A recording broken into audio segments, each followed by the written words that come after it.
Je vous remercie pour cette invitation à parler à ce merveilleux colloque sur l'âme au temps de son éclipse, supposée au réel. J'espère contribuer à ma modeste façon à votre réflexion en attirant votre attention sur un symbole, une image, une doctrine qui est celle de l'âme ailée, dont on pourrait croire à tort qu'elle représente un cliché, un topos de la culture orientale et occidentale, depuis Platon jusqu'à la peinture symboliste européenne. Et c'est justement ce que je voudrais démentir en montrant que, puisqu'il s'agit de parler d'éclipses, l'âme ailée a elle-même connu des éclipses et des moments de grandeur et des moments d'oubli, voire de silence. Et pour cela, nous allons ensemble tenter une sorte d'archéologie. Archéologie, c'est un grand mot. De flashback, une série de flashbacks iconographiques sur les représentations et les conceptions de cette âme ailée. Et nous allons commencer par une image que vous connaissez sans doute et qui se trouve là sur mon PowerPoint. Je vais essayer de l'agrandir. Voilà. Ce splendide tableau est dû à Prudhon, peintre néoclassique proto-romantique, et c'est sa dernière production. Prudhon meurt en 1823 et il commence à peindre ce tableau sans doute vers 1821. Il était encore dans son atelier au moment de sa mort. Ceux qui connaissent la grande galerie des peintures romantiques du Louvre s'en souviendront très bien. Hein. Il se trouve adossé à une paroi centrale et il représente donc l'envol de l'âme sous la forme d'une jeune fille ailée dans les tons de camailleux ivoire ou gris cendre, s'échappant de son corps, représenté par une tunique, ici, enveloppant un serpent, qui n'est pas d'ailleurs nécessairement, à mon sens, un serpent de la mort ou le serpent du vice ou du péché, ça pourrait très bien être aussi le serpent de l'énergie vitale. L'envol de l'âme dans la lumière, sur fond d'orage. Quoi de plus romantique, quoi de plus symboliste aussi. Et la première question qui se pose est de savoir si notre âme ou l'âme humaine a toujours été représentée de cette façon.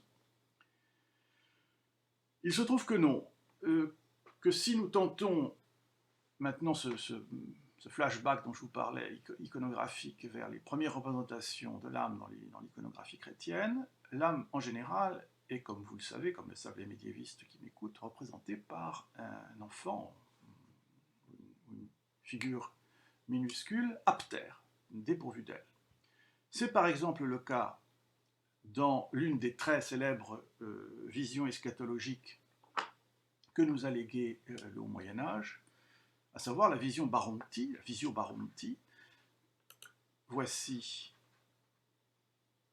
une enluminure appartenant à un manuscrit conservé à la Purponton Morgan Library, le manuscrit 626, qui a été probablement réalisé dans la région de Naples entre 1350 et 1375, et qui est une synthèse, au fond, de cette visio Baronti. Que raconte-t-elle? Le rêve d'un moine, rêve eschatologique, qui s'endort, qui sort de son corps sous la forme, justement, d'un enfant aptère, immédiatement disputé par les démons et par les anges.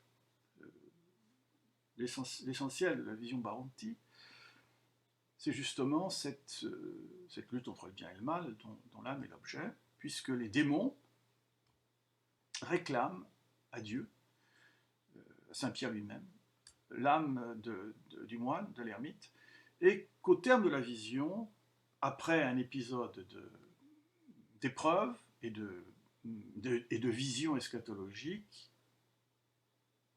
Baronti va récupérer son âme, et c'est exactement ce qui est représenté dans la miniature. Vous voyez à gauche l'envol de l'âme durant le sommeil, durant le rêve, alors qu'un diable aux ailes déployées la surveille et prêt à la saisir.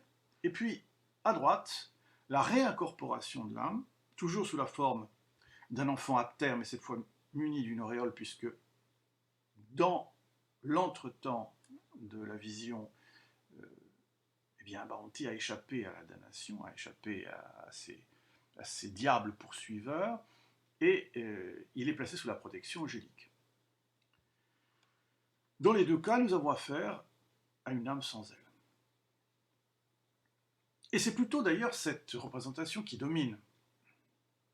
À quelques grandes exceptions près, particulièrement au Moyen-Âge, je pense, et j'aborderai maintenant un épisode très très connu, au moins pour les italianistes, qui est celui du Purgatoire 10 de la Divine Comédie de Dante, où Dante, s'adressant aux orgueilleux qui expient leurs péchés dans la montagne du Purgatoire, s'exclame, en s'adressant aux chrétiens de son temps, « O superbi cristiani, miseri lassi, si della vista e della mente infermi, fidanza avete nei rituosi passi. Non v'accorgerete voi che noi siamo vermi nati a formar l'angelica farfalla che vola la giustizia senza schermi. » Dante s'adresse aux chrétiens orgueilleux et qui, dans leur orgueil, ont fermé leur esprit et ont fermé leur vue spirituelle, leur regard spirituel. Ils sont alourdis par la superbe au point de ne plus se souvenir qu'ils ont une âme et que leur mission dans la vie, in vita, est justement de libérer cette âme de leur forme humaine qui est comparée par le poète à une chrysalide, raison pour laquelle il rappelle aux chrétiens que, avant d'être des âmes, ce sont des vers, ce sont des chrysalides. L'homme est une chrysalide dont le destin est de libérer l'envol angélique, l'angelica farfalla. Cette angelica farfalla a posé quelques problèmes aux exégètes et aux commentateurs de Dante, car il est difficile de lui attribuer une source doctrinale très précise, si ce n'est un psaume dont nous allons parler bientôt, qui compare l'homme justement à un ver et à une chrysalide. Mais le papillon angélique, d'où peut-il provenir? Je crois qu'il y a une source iconographique à laquelle les exégètes de Dante n'ont peut-être pas suffisamment prêté attention, et qui se trouve exactement à la basilique Saint-Marc de Venise, dans la fameuse mosaïque de la Genèse du XIIIe siècle, qui représente, comme vous le voyez ici, je vais agrandir l'image, Adam sur la gauche et le Christ sur la droite, accordant son âme à Adam. Donc c'est l'épisode de l'animation d'Adam plus que celui de la création d'Adam. C'est le moment où, justement, Dieu accorde à Adam son âme sous forme, vous le voyez là, c'est évident, d'un papillon angélique, l'angelica farfalla dantesque. L'enfant, cette fois-ci, n'est pas aptère, il est bien muni d'une paire d'ailes, qui n'est peut-être pas l'aile d'un papillon, enfin, ça s'apparente à des ailes d'insectes tout de même. Dante a-t-il pu poser le regard sur cette mosaïque? C'est une question qui restera sans réponse. L'origine elle-même de cette image appartient à l'un des manuscrits les plus anciens de l'iconographie chrétienne, conservé dans la librairie Cotton d'Oxford, qui malheureusement a subi un incendie au XVIIIe siècle, si bien que nous conservons très peu de pages de ce manuscrit par rapport à ce qu'il pouvait représenter au temps où les mosaïstes de Venise, étant en sa possession, ont pu s'en inspirer pour représenter les scènes de la Genèse. Cette âme qui papillonne, je disais, ces sources doctrinales sont a priori ténues, mais il est intéressant de remarquer que le passage du Purgatoire 10-125 que je vous ai cité a fait l'objet d'un commentaire de la part d'un grand humaniste qui était aussi l'un des membres de ce que l'on appelle de manière un peu mythique et fictionnelle l'Académie platonicienne de Florence, à savoir Cristoforo Landino, qui a publié en 1481 un commentaire à la Divine Comédie.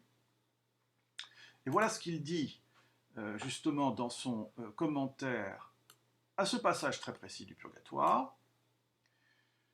Così l'uomo è quasi un vil vermine, donc l'homme est ainsi comme un ver vil, bas.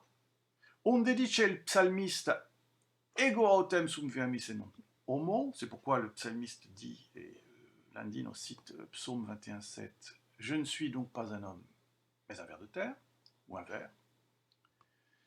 Ma così vermi siamo apti a formare la farfalla come il bigatto. Mais nous, qui sommes donc des hommes, en réalité des chrysalides, des vers formant leurs chrysalides, nous avons en nous l'aptitude à former un papillon, comme cela advient pour le ver à soie par exemple. Questa in noi l'anima immortale. Le papillon est nettement identifié par Landino à l'âme immortelle, la quale se rectamente reggiamo et adirizialla nella via della virtù, crepato di poi il nostro corpo, risoluto dalla morte, l'anima come farfalla vola fuori al cielo. Si donc nous suivons la juste voie de la vertu et que nous redressons le cours de l'âme, nous réussissons de chrysalides que nous sommes à libérer le papillon angélique qui est en nous, et qui donc, après la mort, une fois que le corps aura été dissous par l'épreuve de la mort, pourra volare fuori al cielo, s'évader vers le ciel. Ce thème de l'évasion de l'âme hors du corps grâce à ses ailes est un thème dont l'origine très précise dans ce milieu qui est celui de Cristoforo Landino, donc la Florence du Quattrocento, n'est pas seulement imputable, nous l'avons vu, aux psaumes, puisque les psaumes ne donnent que la première partie de l'image dantesque, celle de l'humanité chrysalide, de l'homme chenille, de l'homme vert. La deuxième partie, en réalité, appartient à la tradition platonicienne et nous renvoie directement à l'un des dialogues les plus connus de Platon, à savoir le Phèdre, particulièrement le passage du Phèdre 251c, 252c, encadré par ces deux citations que je vous donne. Autrefois, l'âme était toute ailée. Pasagarento palai pterote, dit Platon. Les dieux appellent amour pteros, nécessairement donneur d'elle. Thanatoi de pterota, diapterophiutor ananken. Ce que Marcille Ficin, grand traducteur de Platon, traduit lui-même en latin, dans l'édition de Venise que je vous donne, que je vous cite, qui est l'édition de 1491 de ces dialogues, au folio 162v, Ficin a traduit Mortales erota id est amorem vocant volatilem, donc les mortels disent que l'amour s'appelle l'amour parce qu'il est doué d'elle. Immortales autem pterota id est alationem propter volandi necessitatem. Donc, les immortels, par contre, disent d'Eros que c'est le pterota, parce que nécessairement, il confère la croissance des ailes. C'est ainsi que Ficin traduit les deux vers mis dans la bouche de Socrate par Platon qui appartiennent à la tradition homérique. Ce qui est intéressant, très intéressant, plus qu'intéressant d'ailleurs, intriguant de la part de Ficin, c'est la façon dont il traduit le lemme pterota, et même toute la phrase, de pterota dia pterophiutor ananken, par id est alationem propter volandi necessitatem.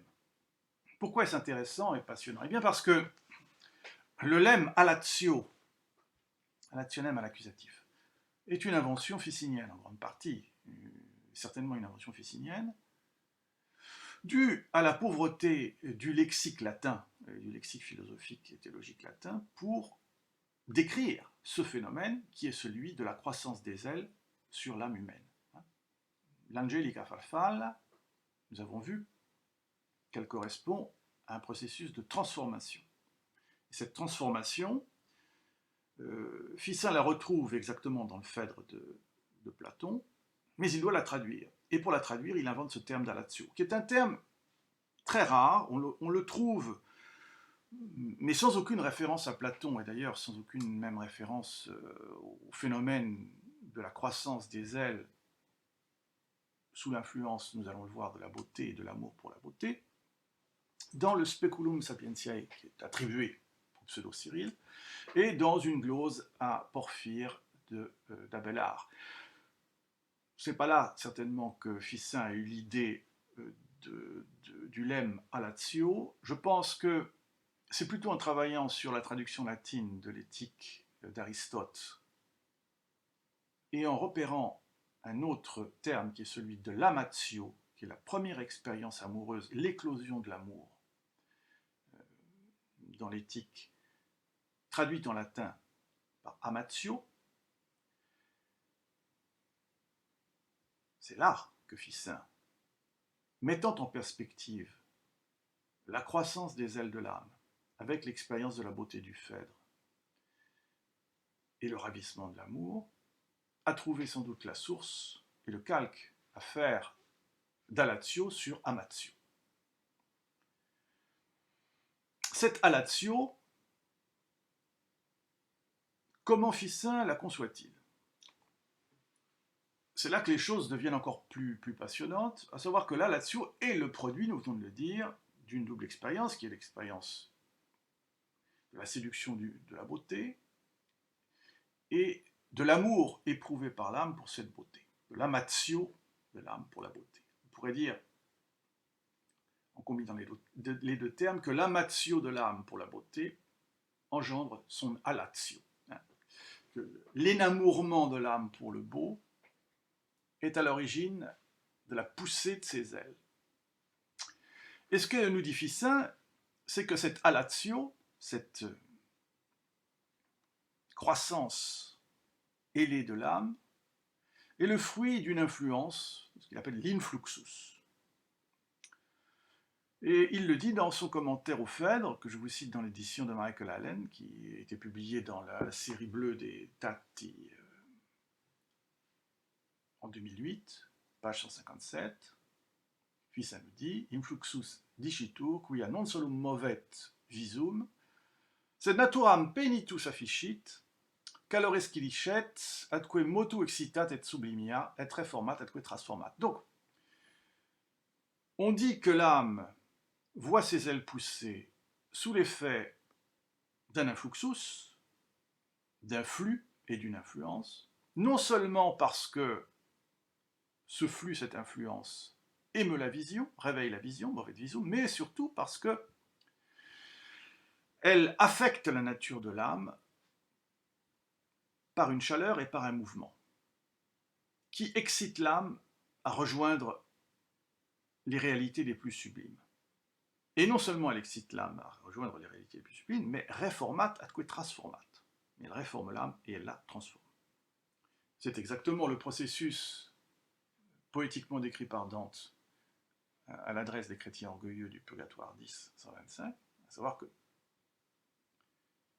l'âme ne récupère ses ailes qu'à partir du moment où elle a été réformée et transformée.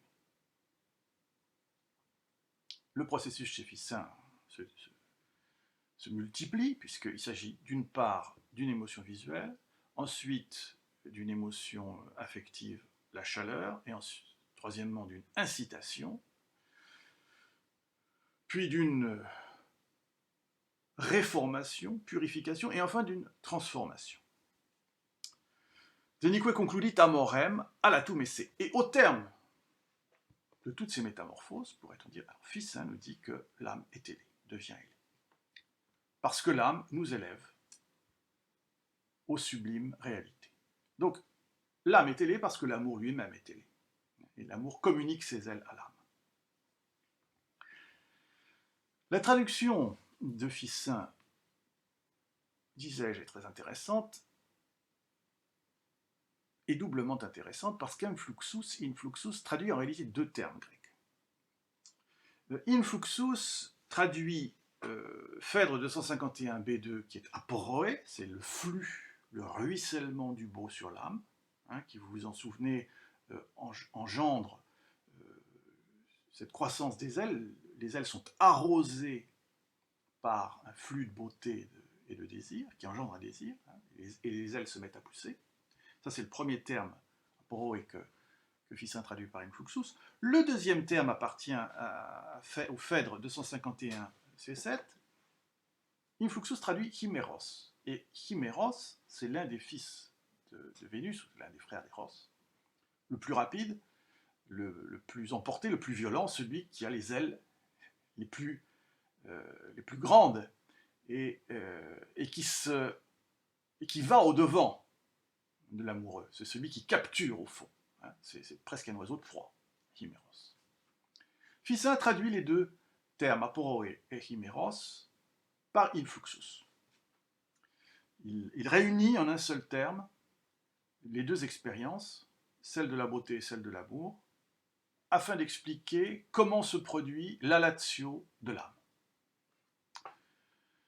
C'est un point fondamental, car en réalité, ce qui se passe, c'est que les raisons pour lesquelles l'âme est ailée sont essentiellement des raisons liées à l'expérience du beau et à l'expérience de l'amour. Dans ce passage précis, l'âme s'élève aux réalités divines, non pas par l'effet d'une grâce elle-même divine, comme on pourrait s'y attendre de la part d'un platonicien comme Ficin, que l'on a souvent décrit comme un platonicien chrétien, ou quelqu'un qui christianise Platon. Dans ce commentaire précisément au Phèdre, et on retrouve ce thème, on va le voir en conclusion dans toute son œuvre, c'est bien la grâce de la beauté qui donne des ailes à l'âme. L'expérience qu'a l'âme de sa propre réalité et de son propre vol ne peut se faire que grâce à l'expérience amoureuse. En dehors de quoi, l'âme est un ver, en chrysalide, parce que l'homme lui-même est une forme de chenille qui ne sort de son état larvaire qu'à travers l'expérience du beau et d'Eros. Expérience esthétique ou érotique qui fait que l'homme ne possède pas son âme, il devient une âme quand il est amoureux. Ce qui pose toute une série de problèmes sur le plan théologique et philosophique, on s'en doute. Car l'âme n'est plus un principe d'identité, c'est un principe érotique. Et l'expérience érotique n'est pas accordée toujours à tout le monde et dans les mêmes conditions, nous dit Ficin dans son De Amore. Cette association entre les ailes de l'âme, l'influxus érotico-esthétique et la latio, font en sorte que l'expérience que l'homme a de lui-même comme une âme est une expérience, je le disais, qui n'est pas une expérience de possession. L'homme n'a pas d'âme, il est une âme quand il est amoureux, mais une expérience de dépossession. Je n'emploierai pas le terme d'aliénation, qui est trop connoté dans la philosophie moderne, mais c'est bien celui d'une dépossession de soi. Paradoxe de l'amour, que Ficin d'ailleurs éprouve lui-même et dont il parle, dans une lettre à Cavalcanti datée d'octobre 1468, je cite dans la belle édition de Galland et Reynaud qui est parue au Chevrin en 2014, page 92, j'ai entièrement retraduit le texte sur le latin. Ficin dit à son ami, c'est une amitié tout à fait hyperbolique, hein, c'est une amitié amoureuse, Cavalcanti, qui est l'un des porte-paroles du De Amore, écrit en 1469, donc il écrit à Cavalcanti au moment où Ficin est en train d'écrire le De Amore, ceci. Parfois, j'ai recentré la pointe de mon esprit sur lui-même, au cas où je pourrais peut-être m'y apercevoir. À vrai dire, de cette manière, je n'ai pas obtenu le résultat tant souhaité. Car je ne jouis pas assez, je ne me repose pas assez dans l'intuition de moi-même. Or, celui qui trouve ce qu'il cherche, celui-là trouve aussitôt sa jouissance et son repos. Résultat, je ne me trouve plus en moi-même. Le titre de la lettre, c'est « L'homme, c'est l'âme ». Ah, s'il me faut chercher ailleurs, de quelle façon le pourrais-je si je ne possède plus ce moi grâce auquel je peux saisir tout ce qui existe? Reviens donc à moi, dit-il à son ami Cavalcanti, et rends-toi à moi, ou beaucoup mieux, rends-moi à moi-même, car j'en suis incapable. Ficin nous dit donc dans cette lettre que la définition de l'homme, c'est l'âme, mais il conclut que l'âme de cet homme ne lui appartient pas, puisqu'elle appartient en réalité à celui qu'il aime. Rends-moi à moi-même, car j'en suis incapable. Vous aurez remarqué, et je conclurai là-dessus, que ce qui est mis en crise ici par Ficin, ou ce qui est plus que mis en crise, renvoyé à une dimension doctrinale, sans doute inférieure à l'expérience amoureuse elle-même, c'est celle de l'apex mentis. Parfois, j'ai recentré la pointe de mon esprit sur lui-même. À vrai dire, de cette manière, je n'ai pas obtenu le résultat tant souhaité. Même lorsque l'homme platonicien de Ficin cherche à recentrer son expérience sur la pointe de son propre esprit, afin de reposséder son âme par sa propre pointe, il est conduit à un échec car l'expérience ne le remplit pas suffisamment de plénitude. La vraie plénitude, au fond, pour Ficin, et pour cette doctrine si particulière des ailes de l'âme, c'est de se déposséder de soi-même par un envol psychique qui n'est possible qu'à travers l'expérience esthétique et érotique. Je vous remercie. Permet d'anticiper une question, car elle m'est souvent posée lorsque j'essaie d'expliquer la dialectique subtile entre l'Angelica Farfalla de Dante et la mêlée de Ficin, commentateur du Phèdre. Cette question porte en général sur la métamorphose possible ou impossible de l'homme en papillon angélique. J'ai dit que, en me basant sur la représentation de la mosaïque de la Genèse à la basilique Saint-Marc, dérivée elle-même du manuscrit Cotton de l'Ashburnham Library, que Dante se représentait l'Angelica Farfalla comme un processus d'angélification faillible. C'est-à-dire que ce qu'il reproche aux chrétiens, c'est justement de ne pas réussir à développer cette âme angélique. Et les termes de ce reproche sont très intéressants parce qu'ils sont empruntés à la tradition aristotélicienne à laquelle Ficin va répondre depuis sa tradition néoplatonicienne.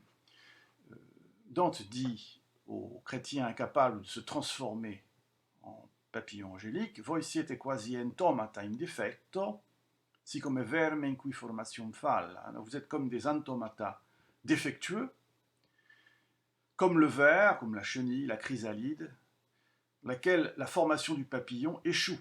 Il y a un jeu sur farfalla, le papillon, et falla, échoué. C'est pour ça que je disais que l'âme ne possède pas une âme, mais que l'homme ne possède pas une âme, mais peut devenir une âme, dans certaines conditions spécifiques, dit Ficin, qui sont les conditions spécifiques de l'expérience amoureuse. On peut dire que Dante jette déjà les bases de cette doctrine assez singulière, en reprochant aux chrétiens d'être des entomata. Le terme est très important. Il y a une note de Mignon Paluello de 1973 sur la question, qui établit philologiquement que Dante reprend une tradition aristotélicienne, les les traductions latines anciennes des histoires des animaux, la génération des animaux, donc des traités biologiques d'Aristote, véhiculent ce terme d'antomata, ou antomata, qui vient de automata en réalité. C'est la théorie aristotélicienne de la génération spontanée qui est ici en jeu. C'est-à-dire que Aristote explique qu'il y a effectivement une production de vie au degré les plus bas de la nature, une production de vie autonome à partir de la corruption des éléments, et d'entreprend ce terme en reprochant aux chrétiens orgueilleux d'en être demeurés à un état de vie végétatif. Ils peuvent se produire, se reproduire, mais ils sont incapables de produire une âme et de libérer les ailes de l'âme. C'est donc ce point qui est fondamental et qui est à l'origine, je pense, de la relecture ficinienne chez Landino et chez Ficin lui-même de ce passage du purgatoire, enrichi par toute la théorie érotique platonicienne qui conditionne la formation des ailes de l'âme. Voilà ce que je voulais ajouter en conclusion. Merci.